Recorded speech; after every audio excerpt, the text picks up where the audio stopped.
Bonjour, dans cette vidéo, je vais t'aider à comprendre le calcul des variances dans le cas de somme de variables aléatoires. Le calcul de la variable aléatoire qu'on pourrait appeler z, vue comme la somme grand X plus grand Y. Ainsi, la variance de grand X plus grand Y. Voici un premier exemple d'illustration. On lance 2 dés cubiques équilibrés, un rouge et un bleu, dont les faces sont numérotées de 1 à 6. On considère les 3 variables aléatoires suivantes. La première, grand X, variable aléatoire qui à chaque lancer du dé rouge associe 0 si le nombre obtenu est un multiple de 3, 10 si le résultat est le nombre 5 et moins 10 sinon. Grand Y, la variable aléatoire qui à chaque lancer du dé bleu associe 6 si le nombre obtenu est pair et moins 10 sinon. Et enfin, la variable aléatoire t, vue comme la somme grand X plus grand Y. Grand X est la variable aléatoire qui à chaque lancer du dé rouge associe 0 si le nombre obtenu est un multiple de 3, 10 si le nombre est 5 et moins 10 sinon. Alors les valeurs prises par grand X sont moins 10, 0 et 10.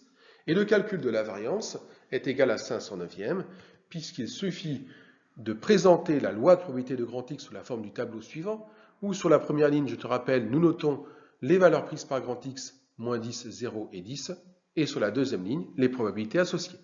Par exemple, la probabilité que grand X est égal à 0, elle est égale à 2 sur 6, soit un tiers, puisque grand X prend la valeur 0 si le nombre obtenu est un multiple de 3. Or, les multiples de 3 sur le dé classique sont les nombres 3 et 6, il y en a donc 2 parmi les 6 proposés. Et la probabilité que grand X est égal à 10 est égale à 1 sixième, puisque la valeur prise par grand X est de 10, à condition que le résultat est le nombre 5. Et la probabilité d'obtenir le nombre 5 sur un dé classique est de 1 sixième. On en déduit que la probabilité que grand X est égal à moins 10 est égale à 1 demi, ou 3 sixièmes, puisqu'en fait, il suffit de faire 1 moins la probabilité que x égale 0 qui vaut 2 sixièmes, moins la probabilité que x égale 10 qui vaut 1 sixième. Je te rappelle que la somme des probabilités est égale à 1. On calcule alors l'espérance, moins 10 fois 1 demi, plus 0 fois 1 tiers, plus 10 fois 1 sixième. Je t'ai déjà présenté ce travail-là dans une vidéo précédente. Et la variance s'obtient en faisant la moyenne des carrés des valeurs, c'est-à-dire les carrés de moins 10, de 0 et de 10, moins le carré de la moyenne. La moyenne des carrés des valeurs moins le carré de la moyenne. Retiens ceci. On appelle cela la formule de Koenig-Huygens. Et on fait la même chose pour la variable aléatoire grand Y, qui à chaque lancer du dé bleu associe 6 si le nombre obtenu est pair et moins 10 sinon. Ainsi, les valeurs prises par grand Y sont moins 10 et 6. On obtient que la loi de probabilité de grand Y est la suivante. Et on peut calculer l'espérance, moins 10 fois 1 demi plus 6 fois 1 demi, puis la variance en faisant la moyenne des carrés des valeurs moins le carré de la moyenne, soit moins 10 au carré fois 1 demi, plus 6 au carré fois 1 demi, ça c'est la moyenne des carrés, moins le carré de l'espérance qu'on aura obtenu précédemment. Et ceci, je te l'ai déjà présenté dans une vidéo précédente. On trouve que la variance de grand Y est égale à 64. On avait aussi, dans la vidéo précédente, défini la loi de T en représentant la situation à l'aide d'un arbre pondéré, en notant les gains grand X comme première donnée, puis les gains de grand Y comme seconde donnée, puis les gains de T en faisant la somme, et enfin le calcul des probabilités au bout de chaque chemin obtenu en multipliant les probabilités rencontrées sur chacun des chemins. Si tu as des difficultés là-dessus, va jeter un œil sur la vidéo du calcul de l'espérance de la somme espérance de grand X plus grand Y. On avait obtenu la loi de T qui est donnée par le tableau suivant. Je te rappelle que la variance de grand X est égale à 509e et que celle de grand Y est égale à moins 2. On avait calculé l'espérance de T en faisant moins 20 fois 1 quart, plus moins 10 fois 1 sixième, plus moins 4 fois 1 quart, plus 0 fois 1 douzième, plus 6 fois 1 sixième, plus 16 fois 1 douzième. On avait obtenu moins 16 tiers dans la vidéo espérance de grand X plus grand Y, l'espérance d'une somme de variables aléatoires. Calculons maintenant la variance de T. Pour cela, on applique la formule de Koenig-Huygens, à savoir la moyenne des carrés moins le carré de la moyenne. On va mettre les valeurs ici, moins 20, moins 10, moins 4, 0, 6 et 16 au carré, et on va faire le calcul de la moyenne comme première étape. Moins 20 au carré fois un quart, plus moins 10 au carré fois un sixième, plus moins 4 au carré fois un quart, plus 0 au carré fois un douzième, plus 6 au carré fois un sixième, plus 16 au carré fois un douzième. Ça, c'est la moyenne des carrés. Moins le carré de la moyenne, c'est-à-dire le carré de l'espérance qu'on vient de calculer, moins 16 tiers. Et on trouve 1076 neuvième. On constate que la variance de t, c'est-à-dire la variance de grand X plus grand Y, est égale à la variance de grand X plus la variance de grand Y. 500 neuvième plus moins 2 est égal à 1076 sur 9. Considérons maintenant une deuxième activité. On considère une urne opaque contenant 3 boules bleues et 2 boules rouges, indiscernables au toucher. On note B l'événement, la boule piochée est bleue, et R l'événement, la boule piochée est rouge. On considère l'expérience aléatoire suivante. On pioche successivement et sans remise 2 boules de l'urne et on s'intéresse à leur couleur. Attention, sans remise. On considère le jeu suivant. Pour chaque boule bleue piochée, on perd 1 euro. Et pour chaque boule rouge piochée, on gagne 2 euros. On note grand X et grand Y, les variables aléatoires correspondant aux gains algébriques, respectivement obtenus au premier tirage et au second tirage. Et Z, la variable aléatoire grand X plus grand Y, correspondant au gain total obtenu. On va faire la même chose que tout précédemment. On va calculer la variance de grand X, la variance de grand Y, la variance de Z, c'est-à-dire la variance de la somme grand X plus grand Y, et comparer les résultats obtenus, afin de savoir si nous avons encore l'égalité variance de Z égale variance de X plus grand Y, égale variance de X plus variance de grand Y. Représentons la situation à l'aide de l'arbre pondéré suivant.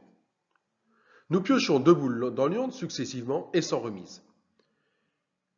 Au premier tirage, nous pouvons piocher soit une boule bleue, soit une boule rouge.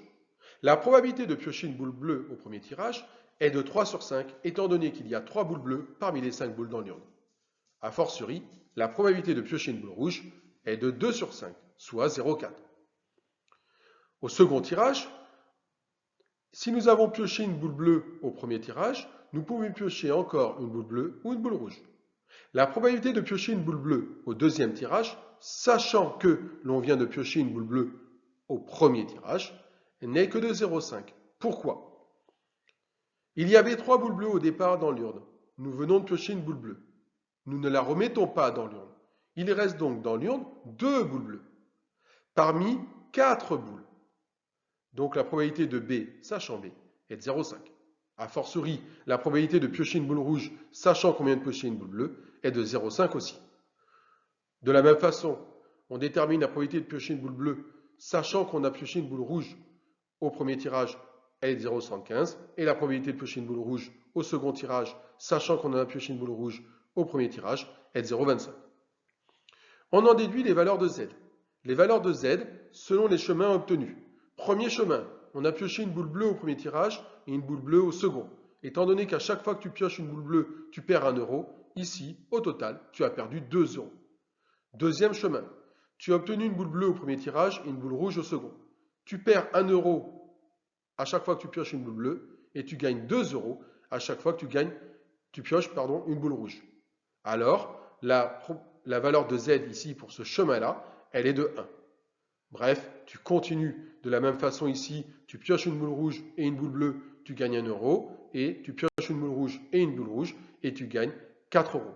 Les valeurs prises par Z sont alors moins 2, 1 et 4. On peut alors déterminer les lois de probabilité de chacune des variables aléatoires grand X, grand Y et grand Z. Pour la loi de X, grand X peut prendre 2 valeurs, puisqu'au premier tirage, en fait, tu pioches une boule bleue ou une boule rouge. Donc tu perds 1 euro ou tu gagnes 2 euros. Les valeurs prises par grand X sont moins 1 et 2. La probabilité que grand X soit égal à moins 1 est la probabilité d'avoir pioché une boule bleue au premier tirage. Elle est donc de 0,6, on l'a vu tout à l'heure sur la pondérée. Et ainsi, la probabilité que grand X égale 2, c'est la probabilité de piocher une boule rouge au premier tirage, et elle est de 0,4.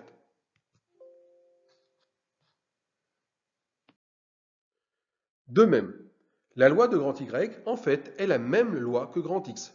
Pourquoi? Grand Y prend aussi deux valeurs. Soit on perd 1 euro, soit on gagne 2 euros. Puisque, en fait, pour grand Y, c'est le gain obtenu au deuxième tirage. Et au deuxième tirage, on peut soit piocher une boule bleue, soit piocher une boule rouge. Quelle est la probabilité, par exemple, que grand Y soit égal à 2? Bien, grand Y est égal à 2 à condition que tu as pioché une boule rouge au deuxième tirage. Mais pour cela, il y a deux possibilités. Soit tu as pioché une boule bleue au premier tirage et une boule rouge au second, soit tu as pioché une boule rouge au premier tirage et une boule rouge au second tirage. La probabilité de piocher une boule bleue au premier tirage et une rouge au second tirage est obtenue en calculant la probabilité de ce chemin que je suis en train de te montrer, c'est-à-dire on multiplie les probabilités rencontrées sur le chemin, 0,6 fois 0,5. La probabilité de piocher une boule rouge au premier et une boule rouge au second est la probabilité de ce chemin-là, le dernier chemin, 0,4 fois 0,25. Et la somme obtenue est donc de 0,4. La probabilité que y égale 2 est 0,4. A fortiori, la probabilité que y égale moins 1 est donc 1 moins 0,4, 0,6. Et on observe que grand Y et grand X ont la même loi de probabilité. Pour la loi de Z, grand Z, on a dit, elle peut prendre trois valeurs, moins 2, 1 et 4, notées à droite de l'arbre pondéré. Quelle est la probabilité que grand Z est égal à moins 2? Bien, la probabilité que Z est égal à moins 2, c'est la probabilité d'avoir obtenu une boule bleue au premier tirage et une boule bleue au second. Et c'est tout, point barre. Donc d'après l'arbre pondéré, on multiplie les probabilités rencontrées sur le chemin, 0,6 fois 0,5, et on trouve 0,3. Quelle est la probabilité que grand Y égale 4 maintenant? Beaucoup plus facile que grand Z égale 4. Beaucoup plus facile que la probabilité que grand Z égale 1. Parce qu'il y a deux chemins pour Z égale 1. Alors je ne m'embête pas, je calcule d'abord la probabilité que Z égale 4. Il n'y a qu'un seul chemin, c'est le chemin RR. On multiplie les probabilités rencontrées sur ce chemin-là, c'est celui du bas, 0,4 fois 0,25, et on trouve 1. Pour calculer la probabilité que Z est égal à 1, il suffit de faire 1 moins 0,3 moins 0,1, puisque la somme des probabilités est égale à 1. Et on trouve 0,6. Voilà la loi de Z. Tu as déterminé la loi de X, la loi d'Y, la loi de Z. Tu peux maintenant calculer les espérances de X, de Y et de Z, et les variances de X, de Y et de Z, à l'aide des lois de probabilité directement. Allez, allons-y. Grand X et grand Y ont la même loi de probabilité. Donc, grand X et grand Y ont la même espérance et la même variance. Calculons d'abord l'espérance. L'espérance de X, ou alors l'espérance de Y, s'obtient en faisant la moyenne. Moins 1 fois 0,6 plus 2 fois 0,4. Tu trouves 0,2. La variance de X et la variance de Y s'obtient grâce à la formule de Koenig-Huygens, à savoir la moyenne des carrés moins le carré de la moyenne, ou le carré de l'espérance. Moins 1 au carré fois 0,6 plus 2 au carré fois 0,4. Ça, c'est la moyenne des carrés des valeurs. Moins 0,2 au carré. Ça, c'est moins l'espérance au carré. Et on trouve 2,16. Voilà pour la variance de X et la variance de Y. Pour la loi de Z maintenant, la voici. Son calcul pour l'espérance s'obtient en faisant la moyenne, moins 2 fois 0,3 plus 1 fois 0,6 plus 4 fois 0,1. On obtient 0,4. Et le calcul de la variance de Z, moins 2 au carré fois 0,3 plus 1 au carré fois 0,6 plus 4 au carré fois 0,1. Ça, c'est la moyenne des carrés, moins le carré de la moyenne, donc moins le carré de l'espérance qu'on vient de trouver, qui vaut 0,4.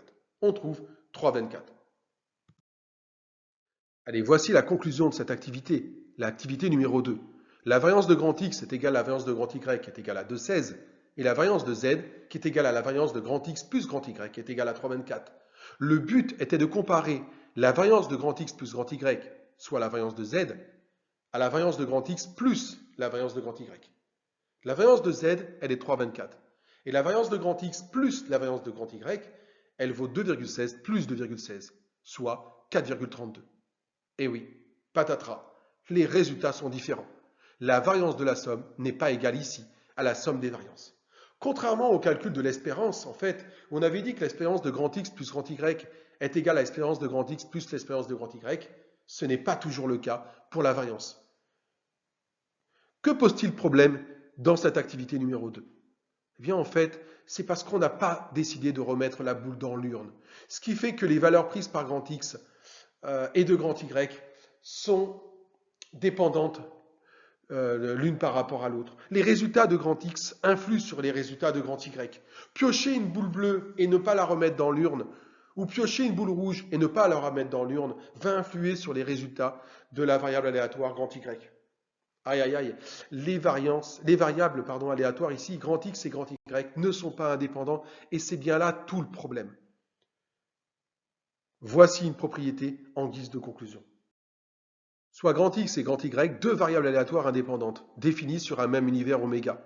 On a que la variance de grand X plus grand Y est égale à la variance de grand X plus la variance de grand Y. Mais note bien le mot que je t'ai mis en gras, indépendante. Si tes variables aléatoires ne sont pas indépendantes, tu n'as pas forcément l'égalité.